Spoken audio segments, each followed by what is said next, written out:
যে মেয়েটা এইমাত্র গায়ে হলুদে স্নান সেরে এলো, ও আমার প্রেমিকা। বসতে চাইলে উঠোন হতো, ঘুমোতে চাইলে কোল, ও আমার প্রেমিকা। বয়স 23 বছর, বাবা নেই, মামার বাড়িতেই মানুষ। আমার কোন শার্টের কোন বোতামটা ছিঁড়ে গেছে, কটা চাকরি হবে হবে করেও হয়নি, ও সব জানে।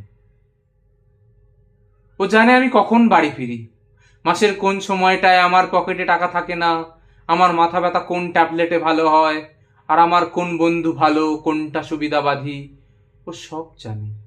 ও আমার প্রেমিকা। আজও আমার, কালও থাকবে, গল্পে না থাকলেও কবিতায় থাকবে, রান্নাঘরে না থাকলেও ছাদের জমিয়ে রাখা অন্ধকারে থাকবে, রোদ্দুরে না থাকলেও ঝড়ের তীব্রতায় থাকবে। ও আমার প্রেমিকা।